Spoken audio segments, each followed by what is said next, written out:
직업 스튜디오 라이브 ASL에 오신 것을 환영합니다.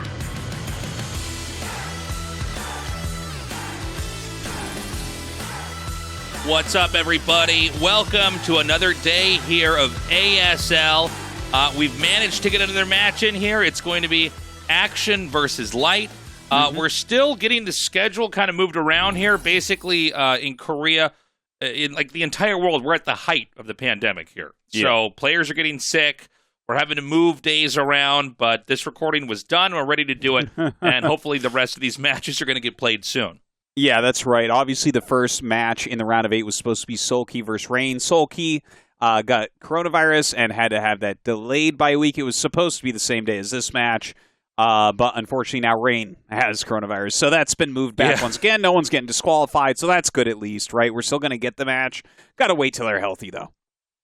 Yeah, and so as soon as those games are played, we're going to get those recorded and sent out to you guys. But today, I think this match may be perhaps the closest that we have here in this phase of the tournament. What do you think, Tastosis? Well, certainly it's going to be closer than Rush versus Soma because that one certainly was extremely one-sided. Soma just smashed like so hard. It was kind of crazy. As far as this one goes, like it could be close. I mean, Action is really good late game, and he's playing a bit differently than he has in the past, but honestly, Tasteless, I'm feeling Light here very heavily. Like, I mean, Light is just in such good shape. Yeah, I mean, Light is the player we would expect to win, right? I mean, even though Action is such a powerful Zerg, and I think he's one of the best Defiler users, that we've ever seen in StarCraft, I do feel like right now Light is pretty much leading the charge as far as Terran goes. Yeah. I mean, it's him or Rush, and honestly, I think he's more stable than basically anyone. But let's watch this quick video. 디파일러 마스터 좀 하이브가 올라간 이후에 김성대 선수의 병력 운영은 정말 지제 김성대 와 기가 막힌 리 보여주면서 8강 진출. 액션 김성대 저그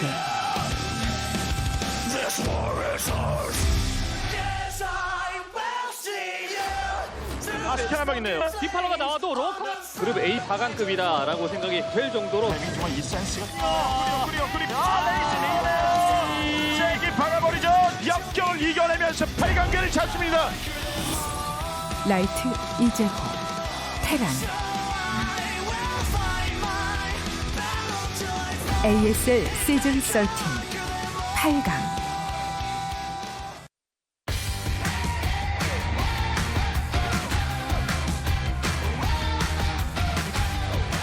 나의 레벨은 다르다. 어나더 레벨 하식스와 함께하는 ASL 시즌13 8강 두 번째 경기로 인사드립니다. 안녕하세요. 이현경입니다. 지난 8강 첫 번째 경기 박상현 선수와 유영진 선수와의 대결에서는 박상현 선수가 복수가 무엇인지를 제대로 보여주면서 4강에 진출했습니다. 오늘은 또 다른 저그와 테란전이 여러분을 기다리고 있습니다. 김성대 선수와 이재호 선수 바로 만나보겠습니다. 안녕하세요. 안녕하세요. 반갑습니다. 안녕하세요. 자, 먼저 김성대 선수. 이 같은 대학 소속 동료들과 함께 좀 추첨식을 지켜보신 걸로 알고 있습니다. 어떤 선수가 나와 만나게 될지 좀 예측을 하면서 보셨는데 이재호 선수를 바로 정확하게 찝어내시더라고요. 우선은 그거는 예상했다기보다 솔직히 이제 8강 멤버 중에서는 재호 형을 제일 피하고 싶었던 선수인데 딱 만나게 되더라고요. 근데 뭐 결국에 이제 목표는 뭐 결승까지가 목표였어가지고 어차피 이겨야 될 선수이기 때문에 막 그렇게 안 좋게 생각하진 않았어요. 체념하는 표정을 좀 보여주시긴 했지만 그래도 바로 좀 극복을 해내고 연습에 좀 매진을 하셨군요. 네. 어차피 아까 말했듯이 이겨야 되는 상대고 그리고 뭐 오늘은 모르지만 재호 형이 생각보다 대회에서는 뭐 그런 포스가 없어가지고 오늘 잘 하면 되지 않을까 싶습니다. 생각보다 대회에서 포스가 없다라는 공격을 받은 이재호 선수 안녕하세요. 네, 안녕하세요. 먼저 결혼 축하드립니다. 네, 감사합니다. 굉장히 큰 경사를 또 맞이하고 있는 이재호 선수인데요. 오늘 또 승리를 하게 된다면 또 겹경사가 되지 않을까 하는 생각이 듭니다. 김성대 선수와의 대진이 확정됐을 때 기분은 좀 어떠셨는지요? 일단 나쁘지 않았고요. 일단 좋은 상대라고 생각을 했고 그래도 제가 대회에서 그 김성대 선수한테 당했던 게 있어가지고 이번에는 절대 방심하지 않겠다는 생각으로 열심히 준비했습니다. 일단 지난번에 복수를 박상현 선수가 성공을 했기 때문에 이재호 선수도 좀 갚아주고 싶은 게 많으시잖아요. 그렇죠. 제가 ASL 시즌 언제였는지는 기억이 안 나는데 그때 몰래 커너를 당하면서 정말 좀 수치스러운 패배를 맛봤거든요. 그래서 오늘은 정말 정찰도 꼼꼼히 하겠다 이런 생각으로 왔고 이상한 수를 쓰려고 생각을 했으면 지금 생각을 접는 게 좋을 것 같아요. 김성대 선수는 그때의 승리의 기쁨을 아직까지 기억하고 계실까요? 근데 뭐 그날 이후로 다들 해처리를 너무 찾으러 다녀서 뭐 그런 거는 없는데 근데 방금 멘트가 뭔가 불안해하는 것 같아요. 오, 자신 있게 해보겠습니다. 오히려 멘트에서 불안함을 느꼈다라고 오늘 이재호 선수가 심리적인 공격을 좀 당하고 계시는 것 같은데 그동안 정말 중요한 길목에서 저그 다전제 정말 많이 만나셨잖아요. 지난 시즌 조일장 선수부터 해서 시즌 9에는 제가 알기로는 박상현 선수 또 결승전에서 김명훈 선수 이 저그 다전제 또 한 번 김성대 선수가 좀 맞부딪히게 됐는데 김성대 선수의 어떤 점이 다른 저그들에 비해 좀 까다로울까요? 일단 정말 독특한 전략을 잘 사용해서 좀 허를 찌를 때가 많아서 그런 점을 위주로 좀 생각을 많이 해왔고요. 저도 오늘 뭐 쉽다는 생각은 안 하고 좀 어려울 수도 있겠지만 올라간다는 생각으로 왔습니다. 또 워낙 극강의 탄탄함을 가지고 있는 이재호 선수이기 때문에 김성대 선수도 절대 방심할 수는 없는데 일단은 자신감은 가지고 계시는 김성대 선수입니다. 현재 ASL에서 테란전 승률 1위의 저그예요. 또 테란전 정말 많이 해보셨을 테지만 이재호 선수가 가진 좀 차별점에 대해서 김성대 선수는 어떤 생각 가지고 계실까요? 근데 솔직히 뭔가 이제 게임을 할 때마다 느끼는 건데 무슨 수를 쓰든 잘 안 당해요. 그리고 뭔가 이게 정석적인 플레이 같지만 좀 요새는 더 막 날카로워지기도 하고 해가지고 진짜 연습 때는 거의 다 지거든요. 그래서 사실 그냥 경기에 임하는 자세는 약간 억지 자신감이고 그래가지고 솔직히 자신 있게 임하려고요. 후회 없이. 두 선수가 이 단판 16강에서는 만난 적이 있는데 김성대 선수가 좀 승리를 가져갔었어요. 다전제는 또 다른 양상이 펼쳐질 거라는 예상을 할 수밖에 없는데 또 어떤 양상을 예상하시나요? 김성대 선수는? 이게 경기가 잘 풀리기 시작하면은 잘 풀려서 쉽게 이길 것 같고 또 막히기 시작하면 또 쉽게 질 것 같아서 오늘 처음부터 잘 해야 될 것 같아요. 그럼 첫 번째 세트가 가장 좀 신경 쓰고 계시는 맵일까요? 첫 번째는 네, 당연히 신경 쓰고 있고 네, 두 번째 경기까지 딱 했을 때 적어도 1대1은 맞추거나 뭐 앞서 나가야 되지 않을까 생각하고 있어요. 그럼 이재호 선수는 오늘 좀 원사이드한 경기가 나올까요? 아니면 좀 이렇게 접전의 경기를 예상하고 계실까요? 일단 전혀 예측은 잘 안 되는데 좋은 쪽으로 생각하려고요. 네, 긍정적으로 생각하고 왔습니다. 또 워낙 좋은 기운을 많이 받고 온 이재호 선수이기 때문에 그 기운을 오늘 8강 경기에서도 이어갈 수 있을지 기대가 됩니다. 끝으로 두 선수에게 각오를 한 말씀씩 청해 듣겠습니다. 김성대 선수. 이번 8강 준비하면서 좀 많은 배려를 받았거든요. 그래가지고 열심히 준비한 만큼 후회 없이 경기하도록 하겠습니다. 좋습니다. 이재호 선수도 한 말씀 해주시죠. 저도 정말 오랜만에 8강 무대 올라왔는데 꼭 4강 올라가서 시드 따보도록 하겠습니다. 기대하겠습니다. 두 선수의 오늘 명경기 기대해 보도록 하겠습니다. 인터뷰 고맙습니다. 감사합니다. 감사합니다. 하식스와 함께하는 ASL 시즌13 8강 두 번째 경기 김성대 선수와 이재호 선수 과연 어떤 선수가 승리를 거두고 오랜만에 4강에 진출할 수 있을지 지금부터 경기 함께하시죠.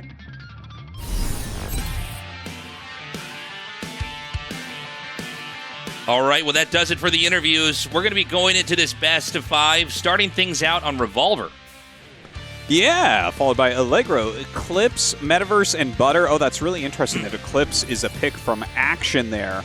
That'll be interesting to see. Action has actually been playing a bit differently lately. I've seen him doing things like almost crazy Zerg, but getting Defilers with it, but skipping Lurker. It's like some sort of hybrid version. And I really wonder if he's going to try to bring that here tonight. I wouldn't be too surprised, because he was one of the top pro Zergs that was really playing around with like just very fast carapace upgrades and the quick ultra style. But now that he's added in those defilers, I wonder if that's gonna be able to withstand the power that is Light. Because like we got to make this really clear: Light's Terran versus Zerg bio is not really worse than Flash's. Like, he is the hardest thing to beat for a Zerg player in that matchup. Yeah, I would say he's like, if you cover the IDs up and had Flash and Light both do like that kind of SK Terran, like massing infantry and getting vessels, I don't think you could really tell them apart, to be honest. Yeah, it would be only stylistic things. It wouldn't be like macro or micro that you're like, oh, this is this guy. Right, and that style of play, I think out of all the matchups in the game, is really much more of a mechanical ability. It's really not about like surprising them with tech. It's not about doing some kind of upgrade that they weren't ready for, or trying to be sneaky with a drop. It's really much more of a mechanical thing, and they've just mastered it. So a lot of Zergs have tried to develop openers and build orders that sort of counter the SK Terran style, and that's much easier said than done, because the SK, mass infantry with vessels, it's one of the strongest things in the game when done properly. Yeah, but definitely, as you say, it's mechanically very difficult. The thing is, Light's mechanics are god tier, so it's going to be hard for Action to deal with that, I think.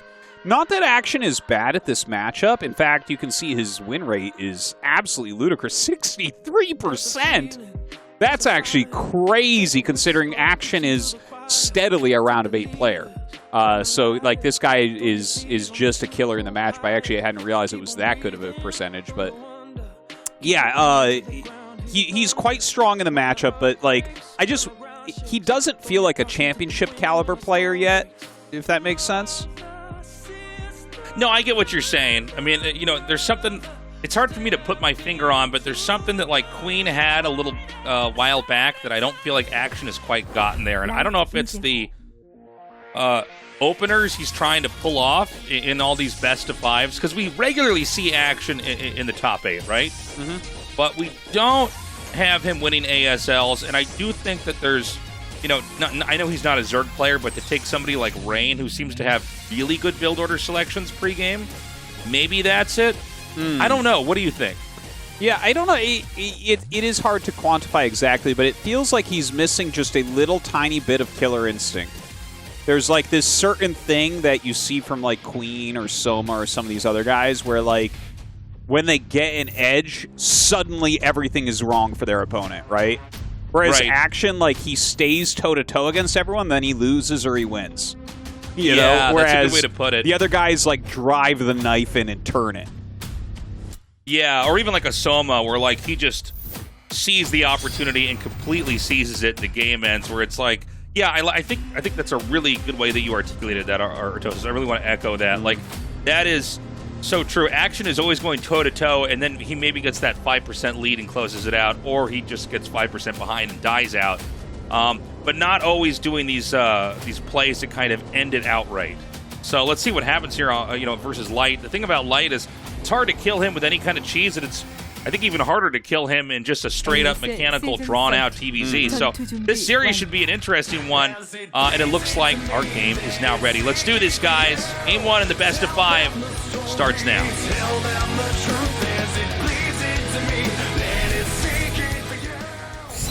리볼버 SE에서 게임을 시작합니다.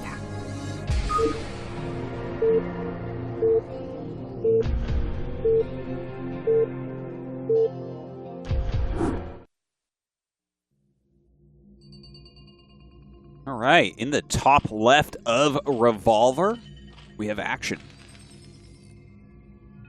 And in the top right, none other than Light.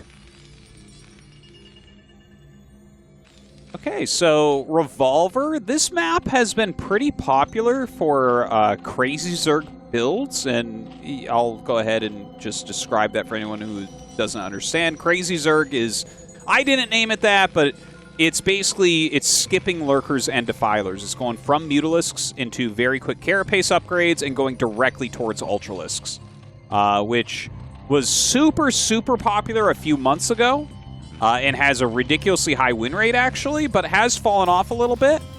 But Action has been someone that has really liked that style and done very, very well with it. So, yeah, I'm kind of sitting here wondering if we're going to see it a lot from him tonight. Yeah, it'll be interesting to see if he does do it. I've always been really intrigued by the Crazy Zerg style, this whole skipping lurker tech. And part of the reason why I'm interested in it is I feel like, as someone who doesn't play Zerg, I think I could pull it off. You know what I mean? Yeah. You know, I mean, it really just comes down to controlling Lings pretty well, and you know, you get your mutas out. But then, yeah, you just sort of turtle and try to power into, you know, that later game tech. We have seen, and I don't think we're going to have it here, but I'm just going to put it out there in case it does occur, some queen play with Crazy Zerg, where you could ensnare. Yeah. And I don't know. I mean, you're the Terran player here at Tastosis, so I don't know how common that is to encounter on the ladder, or if that was really like an ASL special. But it just seems to me like that is extremely destructive for the Terran if the ensnare connects and you can just wipe out the army. Hey, you know, it seemed like it was gonna be the next big thing, but honestly, you don't see the ensnare variant very often anymore. Really? It's pretty rare. Like, if I play Crazy Zerg 20 times on the ladder, I will see it 1 or 0 times in those 20 games. Interesting. Yeah, okay. it's pretty rare. So there is this other variant that I was kind of mentioning before. I'll talk about that in a second. I do want to just mention the build orders. It is an 8 barracks opener from Light, just a single 8 barracks with a wall, and Action actually went pool first because 8 racks is super popular on Revolver because you do have this little wall that you see from Light where it's like you can not only put on pressure but like instantly expand without building extra buildings. Like, you don't necessarily need a bunker or anything because it's the tiny ramp, so... Oh, my God. Look at this. That is the quickest academy ever. This is crazy. So, you know, this is why Light is such a threat here. And we were talking, you know, for most of the pre-show, basically, about the fact that, you know, he's so good at the SK Terran and he's very good at the straight-up style, but this is actually an opening that's going to make it look to the Zerg like the Terran is actually doing that expand build that we were kind of talking about. 8 racks under pressure, you throw down a CC. But quietly, he gets an academy, and I believe that's a second barracks that's being made just at the ramp. So he's going to do a surprise push. Yeah. Now, the only information that Action has that might lead him to figure this out is the barracks is still blinking. So that's like, you're looking at that, and that's like a lot of Marines that you see, actually.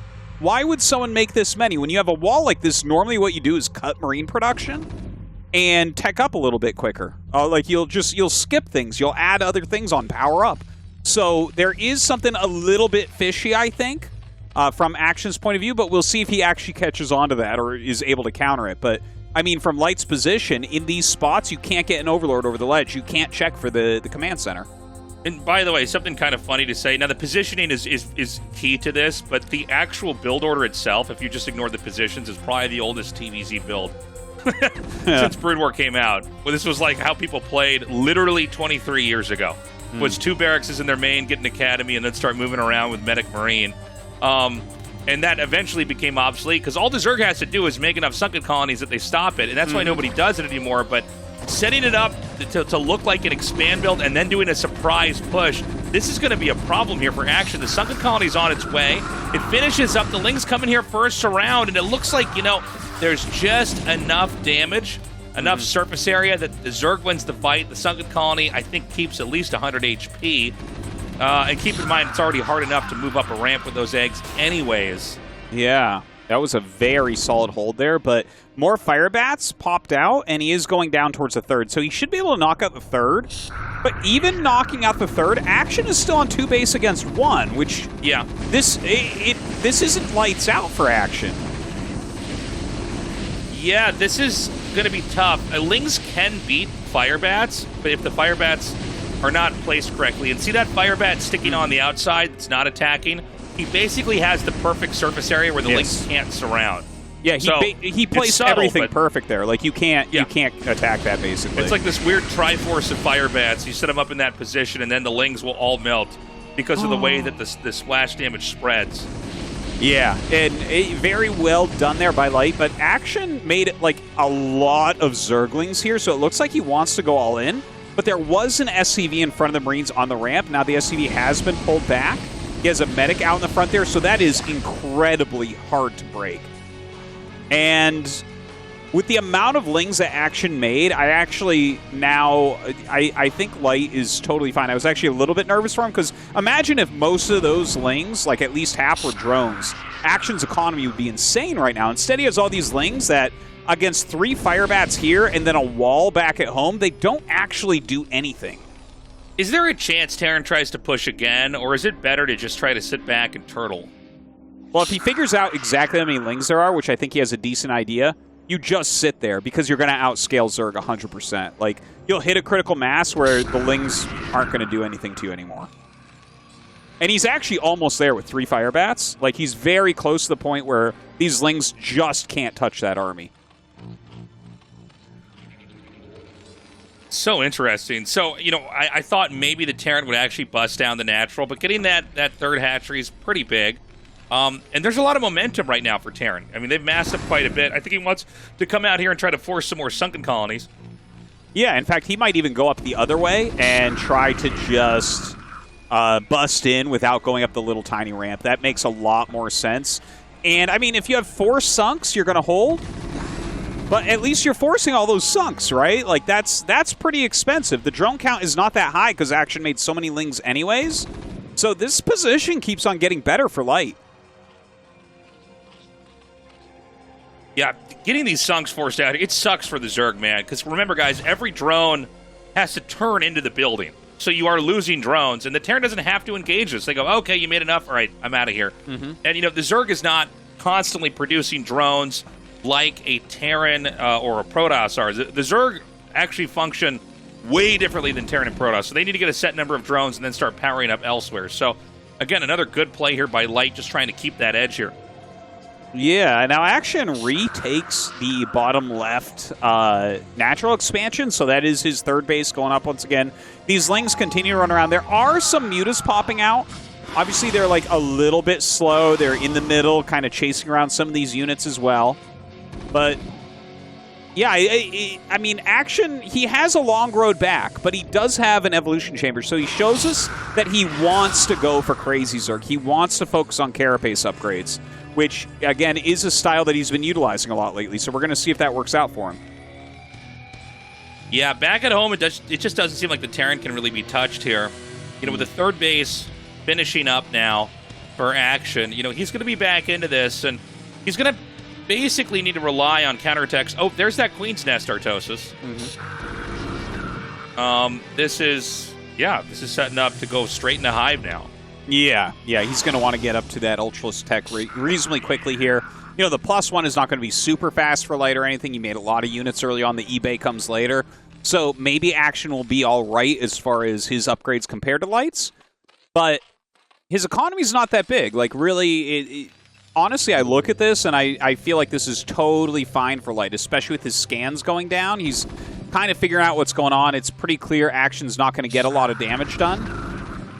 I'm a little bit surprised he didn't make at least one missile turret there near the Raxes, but, I mean, Light definitely knows best here. He's looking at this and knowing that he just has so many units, he doesn't even need Static D.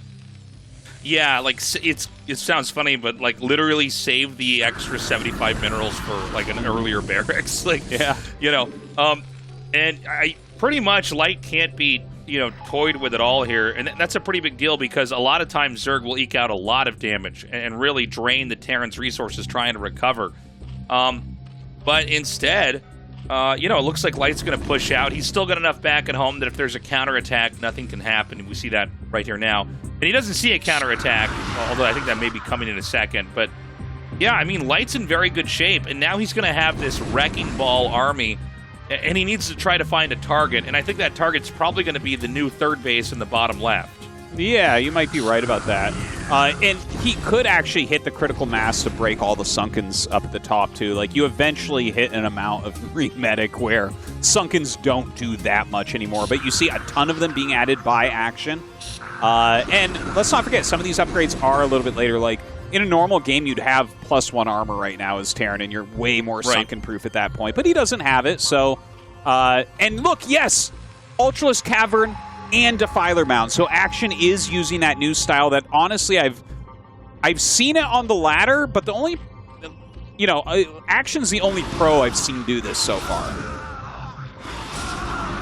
Yeah, like, this is going to be fun to watch how he can handle this. By the way, this position with the mutas is very good. He's getting a lot of damage here and not really dropping any mutas in the process. And so, you know, you're on 3 gases. How many ultras can a Zerg actually get? Is there a number we want to watch for?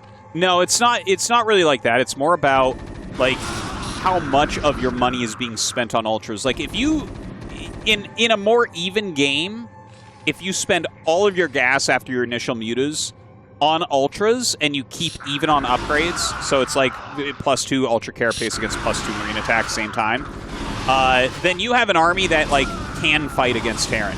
But in this case, like, he's going to be spending on Defilers as well, which is really, really gas intensive. So you're going to have less ultras, so you can't just take a fight. But if you get any Dark Storms or Plagues down, that equalizes it really quickly or even makes it very Zerg favored. That makes sense. Ooh, great irradiates. Action barely pulls those mutas out in time. All those mutas are pretty squishy now. We got the double drop ship, and, you know, this is pretty normal, you know, to have in a TVZ nowadays, is the double drop ship. And we can even see the Zerg is literally set up to catch 2 drop ships. There's literally about 4 or 6 Scourge that are basically ready to intercept this. And wow, he's gonna go with quad drop ship. Ooh, this is actually pretty cool. I'm a little bit nervous about this, though, Tasteless. Like, yeah, this is such a strong move. 2 Science Vessels into 4 dropships is one of the strongest things you can do as Terran in this matchup. But if he catches these, if he repels this, that is a huge... That's 40 supply we're looking at. Yeah, I know. I mean, it's an insane amount that's here, but I don't think he's going to stop it. Okay, well, hold on. The Scourge are coming up here. They're going to get 2.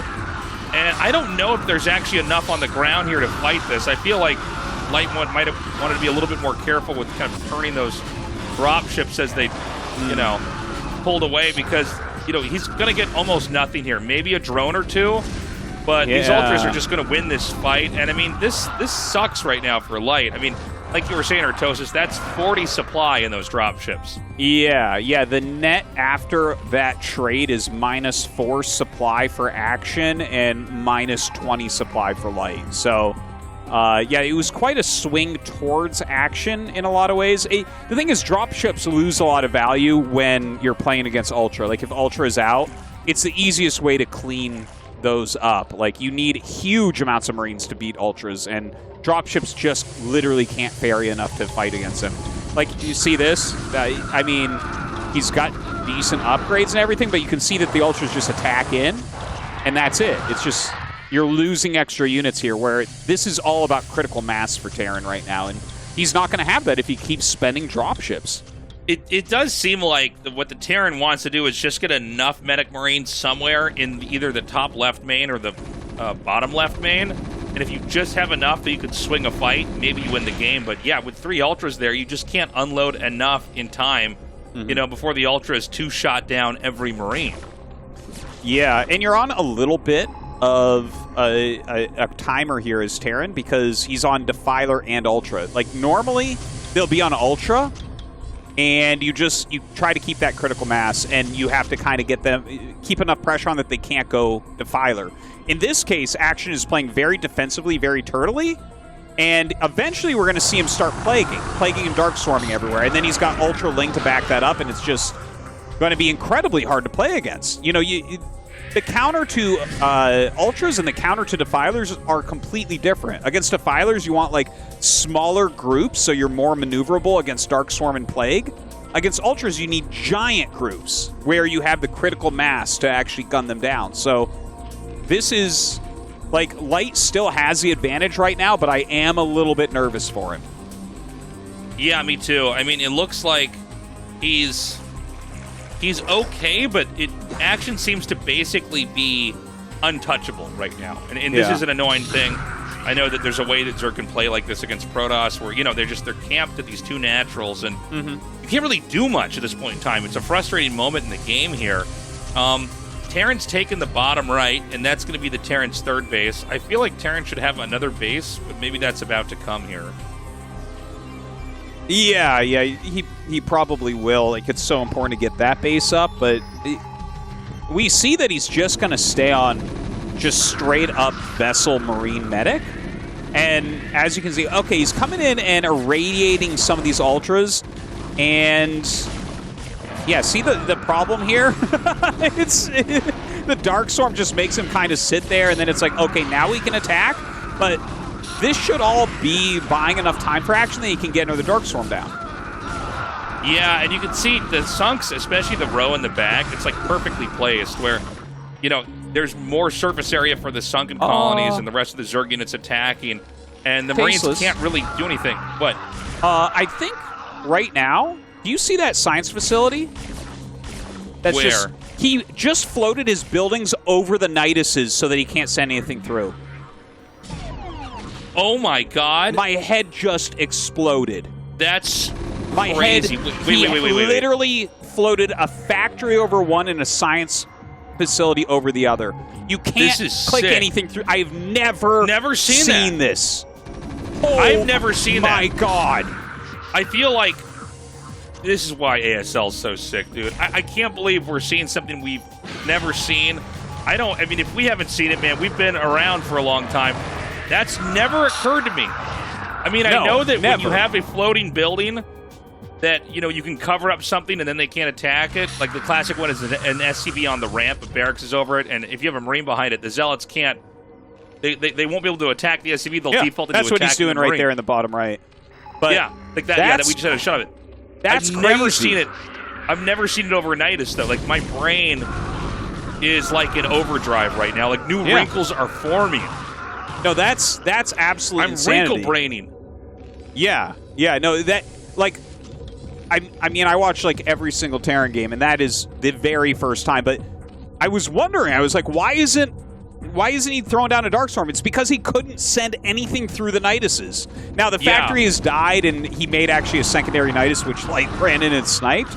But a brilliant move here from Light that I guarantee you we're going to see again in the future. Oh my God, that's crazy! I've never, guys, you have to understand, like, the Defiler, the whole abusive thing Zerg can do to defend is the Defiler can pop out of either Nidus and then Dark Swarm and then escape back through the Nidus before the Vessel can irradiate it. So, like, the fact that we just saw that is insane. I mean, it's, luckily for Action, he actually didn't get killed off there, but that is wild, man. Yeah. It's a special day here. Now, a lot of plagues starting to go down. Like, Action's starting to come out on the map. You can see his supply, 142 to 168. This is what we were getting a little bit nervous about. Even though Light had an advantage, like supply-wise, he had a lot of good tech and everything, he wasn't able to break in. And now Action is starting to run around the map with Ling Ultra Defiler, which, I mean, if Ling Ultra Defiler shows up somewhere, it's dead. Yeah, this is getting crazy, man. I'm just still thinking about that science facility over the Nidus, man. This is a new day, guys. This is called Science Facility Nidus Day. All right? It's a holiday. We have it every year, okay? Put your science vessel decorations up around your house with the Niduses under them. Yeah. Oh, my God. Old Saint Light, man. The patron saint Light of... comes in there. It's the patron saint of stopping defilers. The tale goes that he put his vessel over the Nidus. And so now we all wear red on that day. And Yep. Okay, get drunk on whatever is purple. And yeah, I mean, it's a whole holiday, man. Now we do have the Ultras getting in here. A lot of Irradiates going down and everything, but now you see Action taking over the supply advantage. And you generally don't see a Terran able to come back from this position. We did see JYJ in a somewhat similar position come back already in ASL, but it was a bit different. He was like further ahead than where Light is right now. Light does have 4 bases. Those bottom right bases are fantastic. I'm not sure what he has down there to defend, but Action has like everything that he wants right now. There's not like another piece of tech that he's looking for. he's running around with exactly what he wants to finish the game with. This is a crazy game, man, to start things off. And, you know, it's easy to follow what's happening on the left side of the map here, but honestly, like, if Terran can't keep a fourth base up for very long, the money is all going to dry up. The main's already mined out. That happened a little while ago, but the natural is going to mine out here as well. And, I mean, Terran seems like they can control the bottom right, at least for now, but that's easier said than done. Terrans usually try to keep their bases close to them because it is hard to have, like, another main and not die to counterattacks. Terran is the slowest race as far as army movement.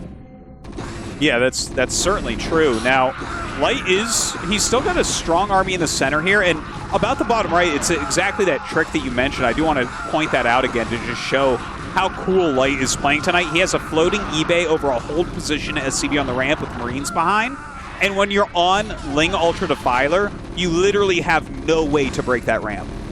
Like, you need lurkers to do it. So, Light is using every trick, including new tricks that he invented, to try to be action here, but it might not be enough with another Defiler getting into this natural. Yeah, this is pretty scary.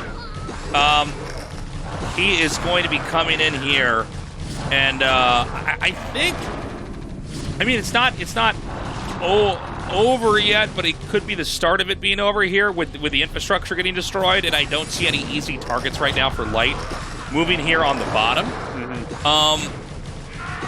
But, you know, I mean, another Dark Swarm up here like that one right there, and, like, this is the main source of all the infantry in the game. Yeah, it's getting really rough, but in close quarter barracks, you can hold position Marines in the middle, and Ultras can't really get them, so there's like a slight chance he can clean this up, but it looks like it's getting worse and worse. Like, Action's just making hatcheries everywhere, and Light is shutting a lot of them down, but he can't really field more army because everything's in his base attacking his Raxes. Yeah, and a couple more Adrenal Zerglings come into the main here, and it's like, look, I mean, it's taking a long time to kill this. Terran's getting a lot of value with this, but the reality is, like, that army that's roaming the middle of the map, that's not getting any bigger, man. You know, and eventually the Zerg's going to have enough to overrun that. Yeah, you know, this is really looking like it's just going to turn into an action victory pretty quickly here. Losing your main base is just too much stuff is going down. Even if you try to rebuild everything in the bottom right, there's no way to catch up. Like, Zerg just has too much of an advantage at that point. But I gotta say, it's like a really, really interesting game. A lot of cool tactics going down on both sides. Action utilizing his new, different Crazy Zerg style here. Look at this. Light is even raiding his battlecruiser, which actually is a real move. Where you kind of... Yeah, it's so cool. It adds a lot of damage, actually. It's like a funny thing to see. You almost never see that as well. But yeah, I gotta say, I think the big mistake here, Tastosis, were those dropships. They just didn't get anything done for Light. I think you're right. I think that point is so important because, you know, there's been so much that's happened in this game. One could easily forget that that's actually what went down. But yeah, I think the 4 dropships, that was really the climax there. It was either going to be Light, you know, takes it or he gets shut down, and he got shut down. And Action played a long, you know, uphill game. It's very much an Action victory here, you know. And, you know, they were even for most of this until Action kind of eked out a few percentage points ahead. And it looks like this game's almost over here as we got, you know, now Ultras and Lings hitting both of the locations with infrastructure. And even though this roaming Terran army is pretty strong, it's not going to put out all the fires that Terran or the Zerg is creating right now. You know, there's Zerg is getting too strong, and there's not enough punishes here. Yeah, like I'm surprised, honestly, that Light was even able to carry all of that, and he's still trying, man. Like, he's still in here trying to push. Unfortunately for him, Plague Battlecruisers with a Plague Spore underneath finishing up, it's going to easily push that back. Scourge coming in for the cleanup. Damn. He still has like an army that's walking around a bit. He still has fantastic upgrades, and he's still mining an okay amount, a good amount of vessels out. But control of this map is completely Action's, and you're just not going to be able to fight back against it. Yeah, this is a lot here, man. And again, you know, even though the Terran has another starting location here at the bottom right, this is a lot of infrastructure to lose, a lot of depots. And again, we're just not really seeing Light make a dent anywhere here on the map. I don't think that there's much of a way for him to do it, right? Like, he's staying in the game because he knows that the gas is going to be getting lighter and lighter for Action if he can deny 5th and 6th bases over and over. And he's denied them each like several times, but now he's having a harder time actually clearing them out. And that's where Action like super duper guarantees the victory, is just getting a little bit more gas. Yeah. Light's hanging on, but I think he will probably be abandoning this game soon. You got to keep in mind as well, this is, I think, one of the most fatiguing ways to play is this SK Terran, and, like, you know, he has a lot of games ahead of him here, so I'm kind of surprised he hasn't left already, but I guess, you know, he's got that kind of stamina. Yeah, he's definitely putting in the effort here, but you know, you're certainly right. The thing is, he knows that like the top 2 left bases are out of gas, so he's like kind of hoping that he's just going to be playing against less and less and less ultras and more lings. See these fire bats here being D-matrix. It's like that. You can see some victories that you don't expect in TVZ occasionally, because Zerg just gets so gaslight that the army turns into like 90% lings. And you know, when you hit that critical mass, 3/3 bats with medics and marines, it's the Zerglings do not do very much.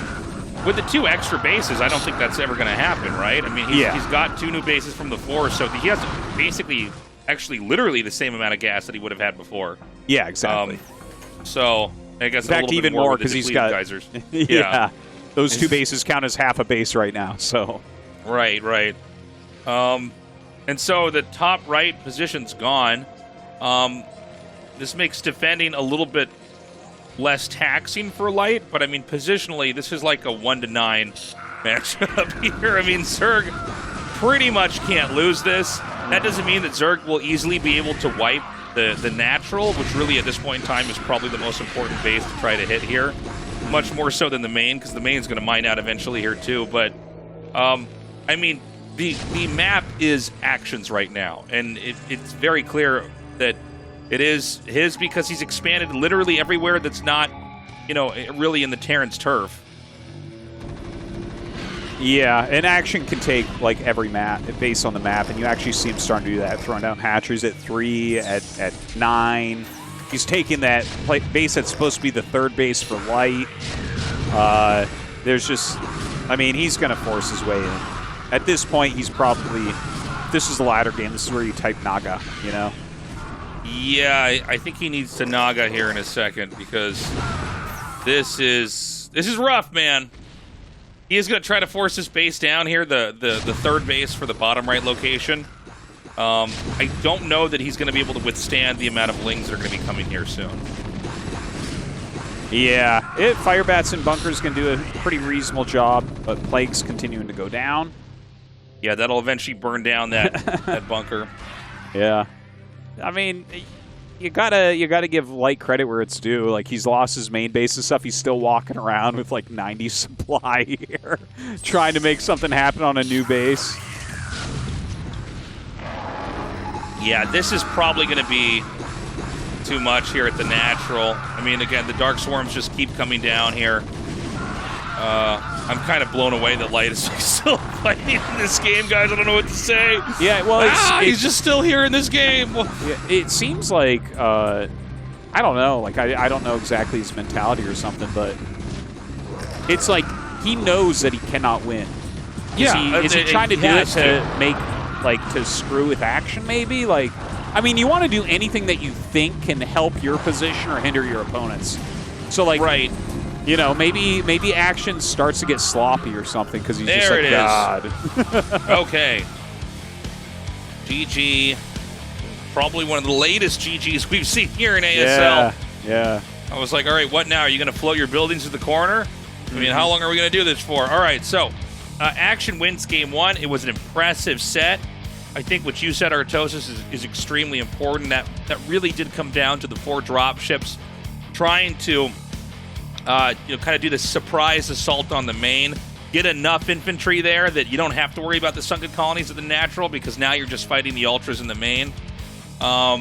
But the Scourge came in, the mutas were there, and Action takes it, but it's a long road ahead here before he's going to make it out. This is a best of 5, and right now Action's just at 1-0.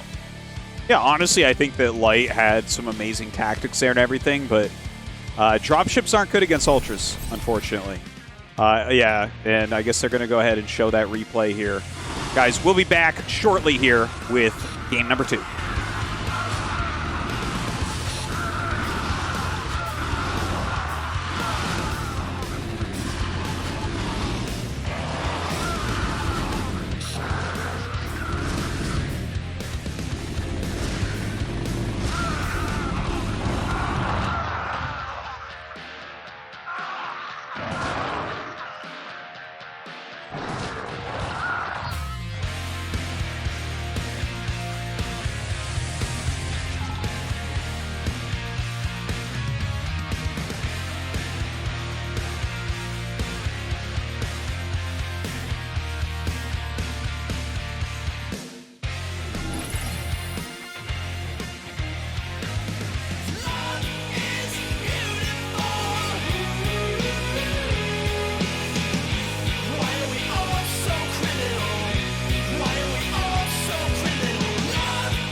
힘들어도 어려워도 이렇게 멈추면 내가 아니지. 오늘이 보여. 새로운 나를 만든다. 나의 레벨은 다르다. 어너더 레벨 핫6. 이름은 김성대입니다. 이름의 뜻은 일일성 큰데 크게 이루자. 아이디는 액션이요. 아이디의 뜻은 너무 어릴 때라서 누군지도 모르는 아이디를 그냥 이렇게 썼어요. 요즘 가장 아끼는 것은 제가 키우는 고양이 토리 하나? 순대대 떡볶이. 순대요. 정감가는 이름인 것 같기도 하고, 그리고 사실 떡볶이를 굳이 사 먹지는 않는 스타일이라서. 기뉴대 굴드. 기뉴요. 기뉴가 더 세지 않나요? 앵지대 나무늘 봉순. 앵지요. 이유는 앵지는 제 첫 번째 제자기도 하고요. 최근에 뭐 토리라는 고양이를 주기도 했고. 앵지에게 한마디. 우연치 않게 보게 되는데 지금까지도 제자로서 잘 따라줘서 고맙고, 힐링된 이제 고양이를 줘가지고 너무 고마워. 8강에서 만난 첫 상대를 기억하는지? 조기석? 김윤중 선수예요.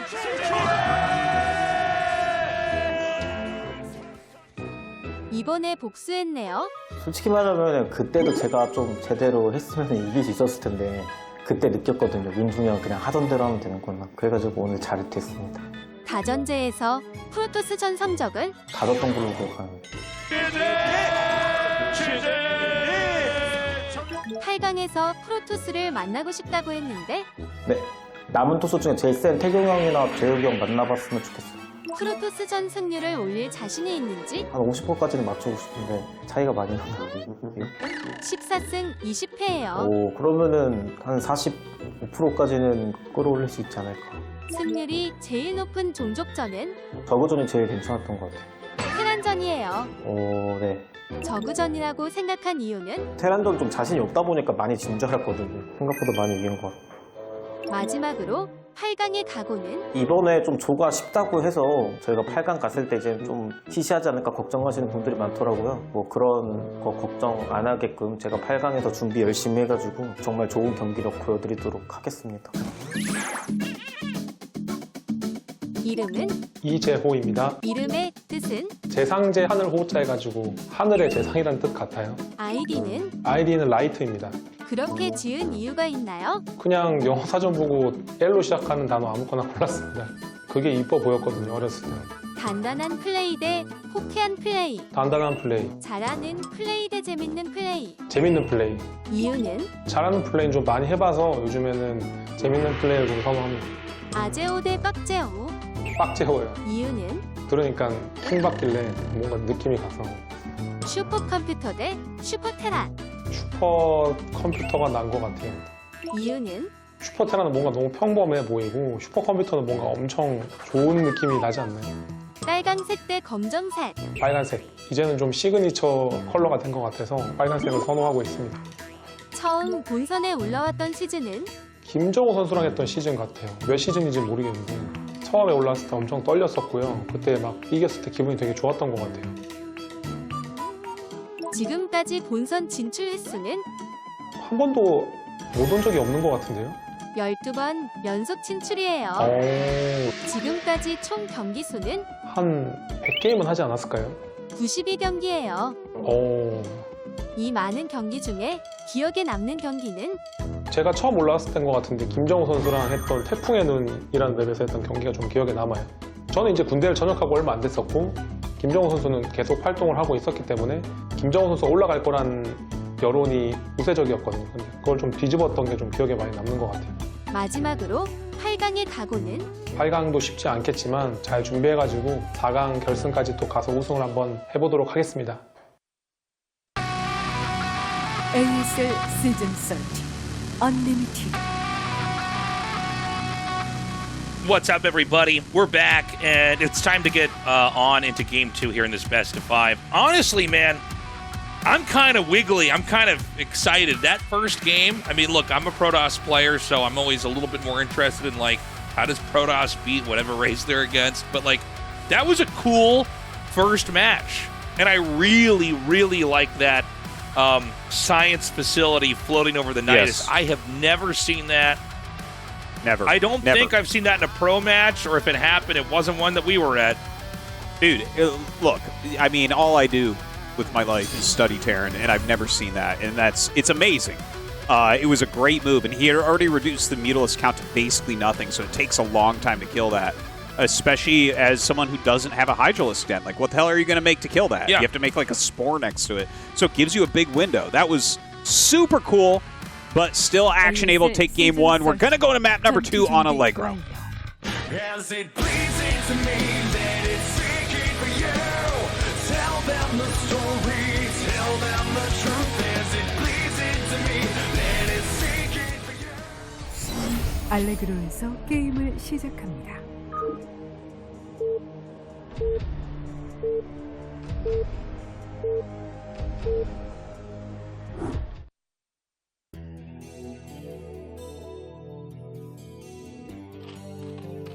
All right, at the top left, we have action. And in the top right, we have light. All right, so, I mean, this should be a pretty comfortable map. I mean, it's just pretty standard. Oh, my God, it's a 4-pool. Oh. Okay. Well, The oldest build in the game.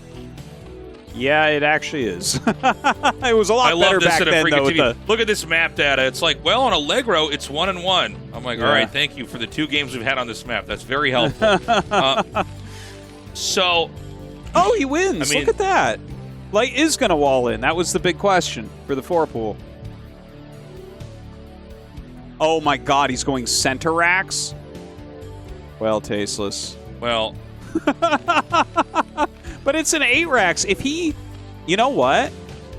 I don't know the exact timing of this, but if all you basically need to do is get 1 Marine into your main base. yeah, That's I mean, let's the keep whole in mind. thing. You get 1 Marine in a bunker, and you basically have won against 4-pool. You're like, Yeah, I was gonna you're say, 95% of the way there.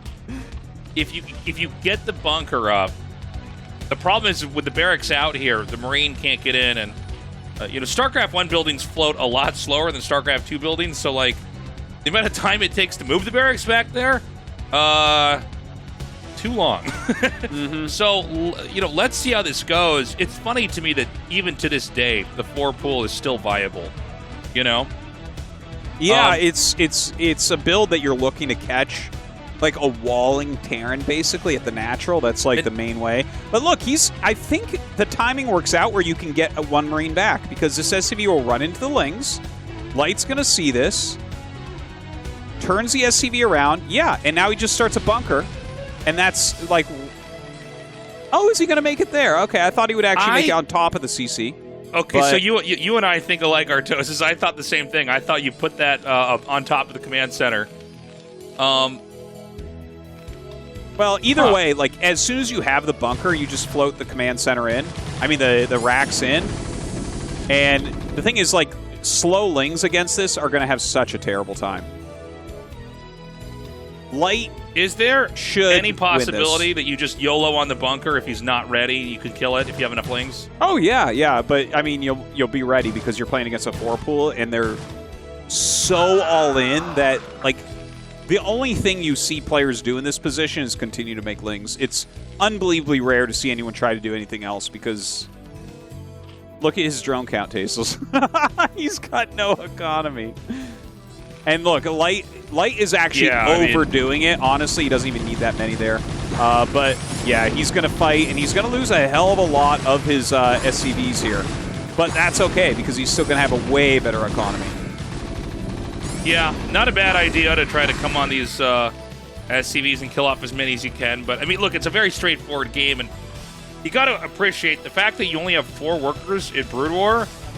Like, it takes a long time to get back into the moment where you have a real engine behind you. You know what I'm saying? Of production. And so, even though I think the worker count may almost be the same right now, this is way better for the Terran. Like, way better. Well, for a lot of reasons, too. Like, you just make SCVs nonstop. For Zerg, you have to actually choose what you're making. And, yeah, the worker count is within, like, 1-ish or 2-ish right now. But Light can sit here and make Marines, and he can just make, like, 4 Marines and send them. And then you have to make 6 lings. And then that's 3 less drones. So it's like, not only is he not missing any SCVs, but watch, he'll just send these Marines across the map. And it, like, honestly, like, you can send these across. It doesn't even matter if they die. Because it forces enough lings that your opponent is just dying. Like, they can't, you have 1 hatchery. You can barely produce anything. It's a funny concept, you know, post 4-pool, but it's worth explaining every time we have it in a game, because it looks weird. But yeah, you just want to keep fighting them, because since Zerg has the same source for all the units that come in the game, whether it's a drone, a Zergling, an Overlord, or a Hydralisk or whatever, it's all from the same source, and with only 1 hatchery and a few drones mining, which means you basically have to wait for the larva to come out, and then you pick. Is it going to be Zerglings, is it going to be drones, or is it time for an Overlord? Since the Terran's making SCVs out of the command center and the barracks at the same time, the Terran can actually basically keep the economics on the Zerg side completely oppressed, because if they don't keep making Zerglings, the game just ends. Yeah. And so now he pulls a couple SCVs and a couple of Marines, and I think even with just lings being made here, it's not going to be enough. Yeah, if the SCVs are blocking well, then it definitely won't be. But Action was, like, really trying to hide what he was doing. He was trying to make it look like he expanded, but he actually went mass lings, and I believe he has Zergling speed on the way. So if he can crush this army, maybe there becomes some sort of play here for him. Look at this. Oh my god, he's got like nothing mining right now as well. This is so tough. Yeah, the thing is, I don't think Zerg can overextend here. You know, oh, hold on a second. Yeah, took him a little bit longer to get up that ramp. Dude, there's nothing in the bunker, and he's making 2 nothing. sunks. Oh my god, Tastosis. Wait a minute. Light is just going to base trade.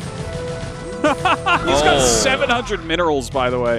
What are we even looking at? I thought 1,000,000,000,000,000% that there was a Marine in the bunker. I can't believe it. Yeah. I can't believe it. Well, he really tried to make it look like he was expanding, and he did a good job of that. Oh, okay. Now he's going to go home with everything. That's what's going on. God, but he's going to lose his depots? This is a wild game. I will hand it to Action. I mean, 4-pool is kind of silly, but he did a very good job of selling that he went expansion when it's... Oh my god, he has Burrow now. Burrow? Are you kidding me? This is... this is the craziest stuff I've ever seen in my life, Tastosis. Yeah, can he actually... No, he needs can't. a Burrow under the command center, Tastosis. I think he just thought of that. that's the play. What?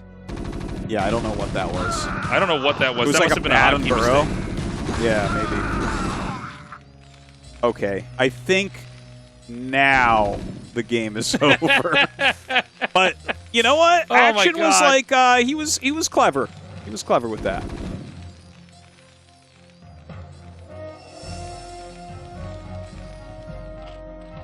my yeah, god.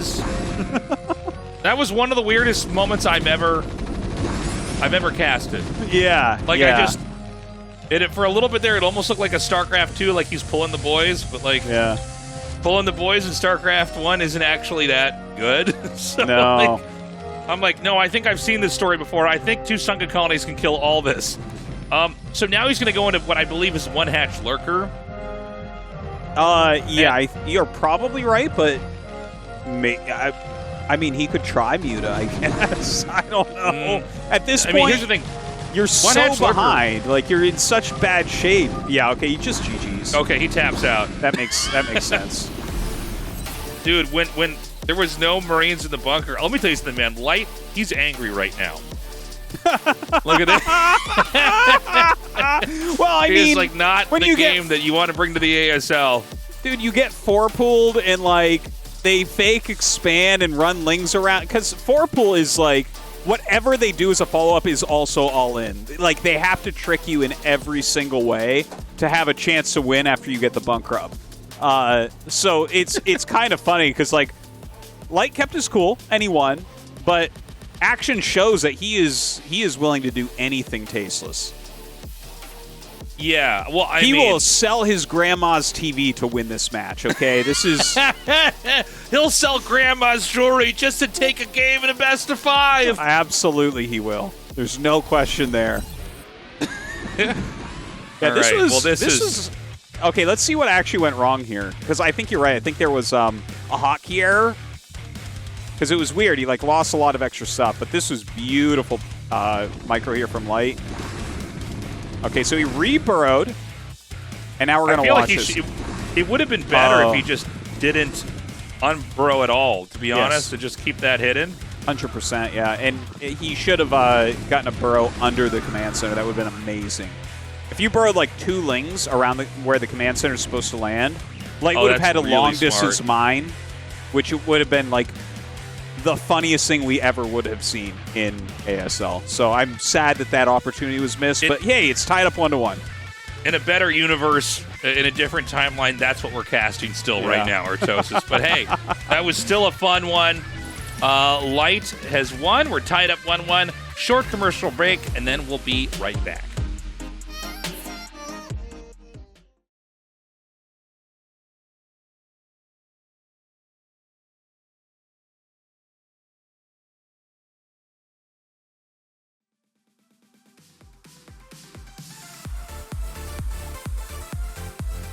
What's up, everybody? We're back, and it's time to go into Game 3. But first, guys, thank you so much for supporting us on Patreon. If you love ASL, you love us, you love StarCraft, you can now directly support what we're doing here. Just go to patreon.com/ASL English. And, you know, $5 a month, it goes a long way for us. We really appreciate it, guys. Yeah, thank you so much. We are so happy to be here doing ASL and watching history be made. Like, with blocking both Nidus entrances. Crazy, crazy stuff I never thought I would see, but so exciting. So, I mean, this game is literally turning 24 years old. Like, in fact, you're watching this right now, it's probably 24 years old today. And it's amazing that we're still seeing these types of innovations come out pretty regularly. Yeah, no, it's nice to see that the game just keeps being fresh. We can keep learning it. New ideas come up. And, you know, even like that Game 1, dude, with the Science Vessel over the Nidus. Yeah. I doubt it's the first time it's ever happened in StarCraft history, but as far as a big match that we've casted, first time we saw it. But I'll tell you what, man, a lot of games are going to change because of that. Yeah, all I the think way so. down to D rank, C rank, you know, I mean, people still kind of know what they're trying to do. You get Defilers and Nidus networks and you know, M&M and Vessels in those ranks. So, like, yeah, I mean, that's something that they can actually take, these lower tier guys and do it. I also want to point out something.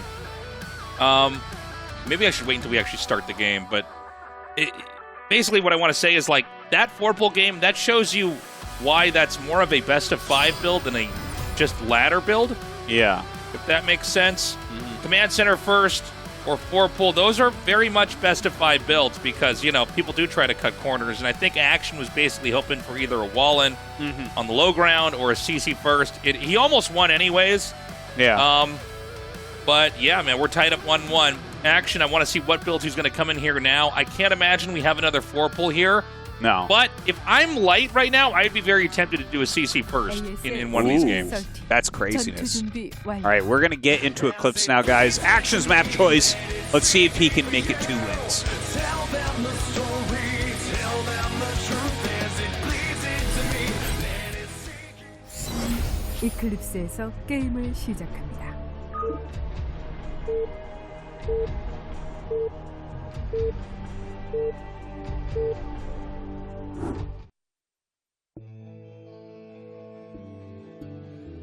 In the top right, we have Action. And in the bottom left, we have Light.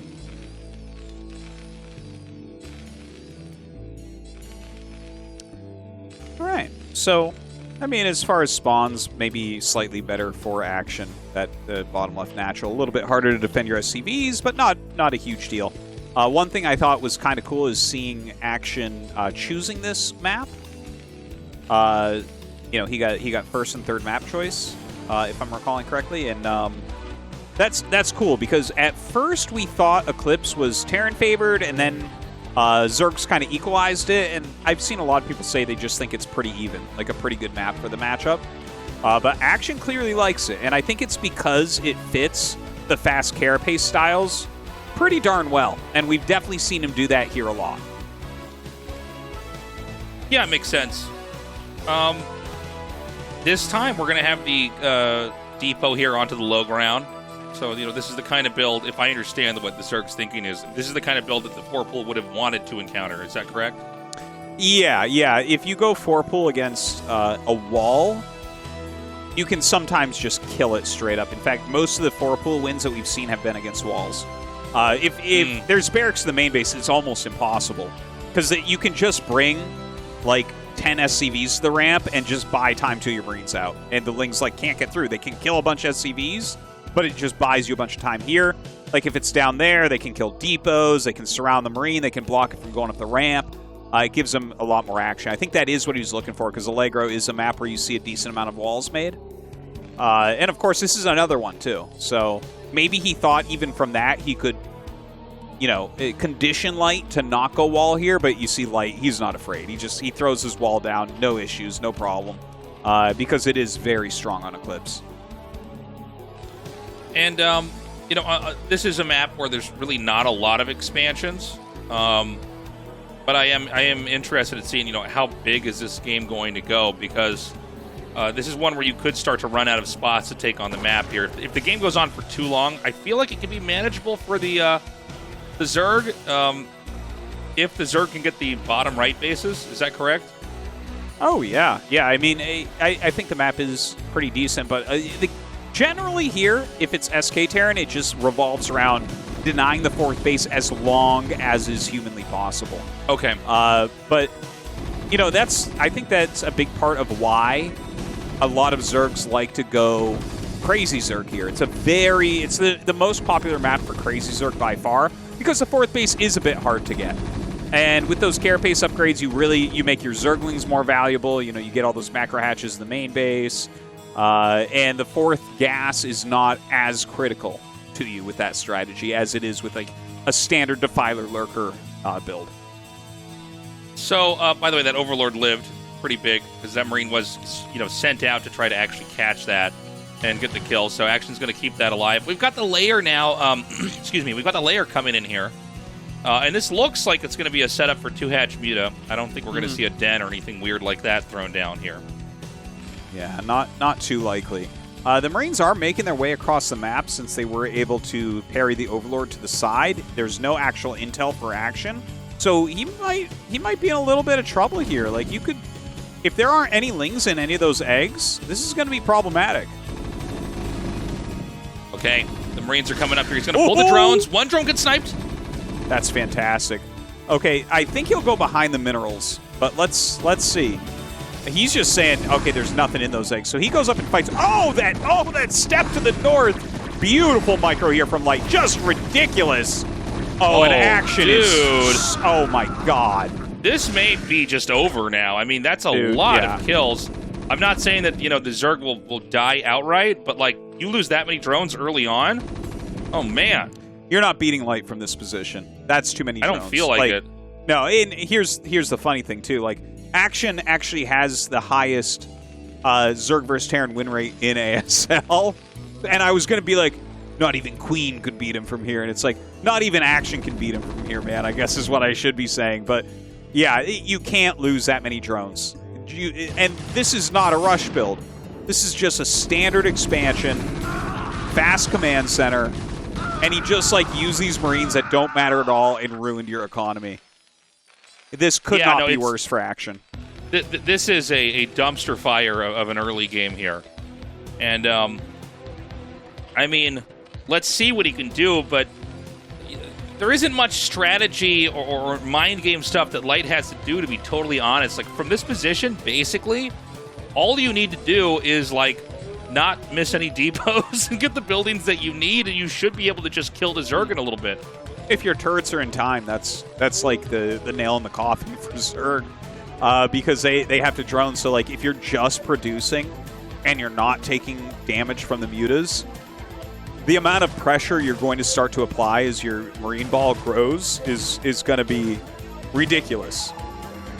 And, yeah, this is just so bad for Action.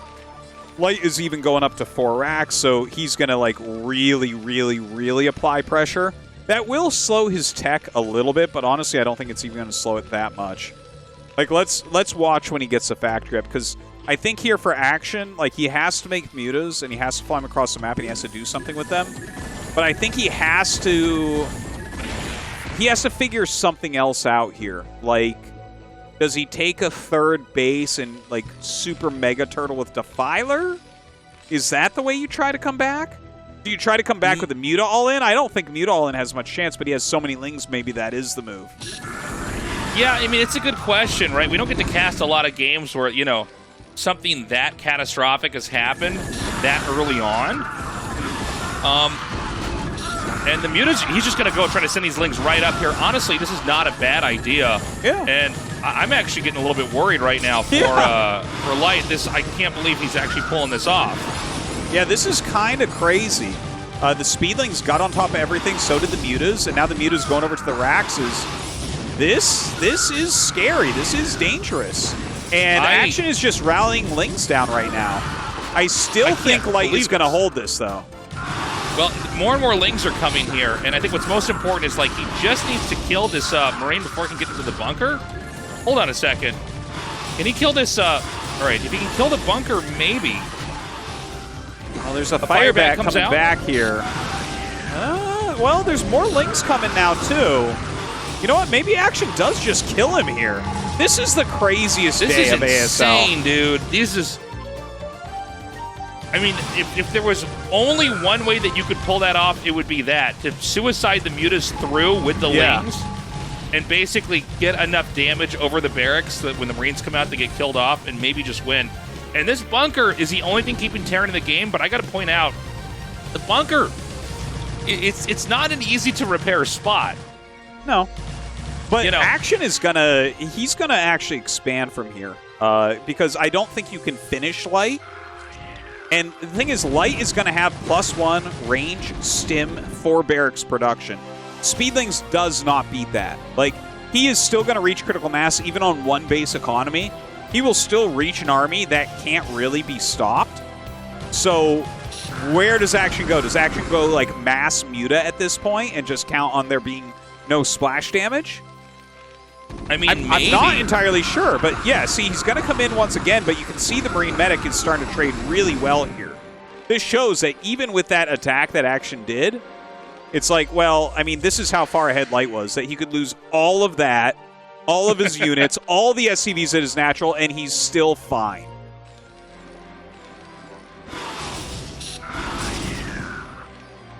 This is crazy, man. I mean, I'm still stunned that Action actually nearly murdered Light in the middle of Light having an almost insurmountable lead. Yeah. Yeah, no, it got sketchy there for a minute. Like when there was no fighting units and 4 mutas sitting on top of the racks. I'm like, that is a little bit tricky, but you're like 1 or 2, missteps from just completely losing control of the game entirely. Now, I'm not saying Action's dead, but it's still an uphill fight, and that's despite all the damage that Light took there. As crazy as that may sound to the uninitiated, it is still the Terran in a better spot. So he's slowly railing on these SCVs over here at the natural. Meanwhile, Light is just going to try to come up here with a push, and at the bare minimum, that'll force some sunken colonies, but he might actually have enough, especially after he kills off an Overlord or 2. He might just be able to run in here and actually kill off the natural anyways, because I don't see any Lings out here. 4 sunks. I feel like he is going to attack. If the mutas were a bit closer, this would get absolutely massacred. As is, I guess it's fine because it's just like taking out the Sunkens. Like Action is going to have to make more sunks. He can kill off this army with the mutas, but there will be another army on the way. Right. So he clears that out. He did see the drone.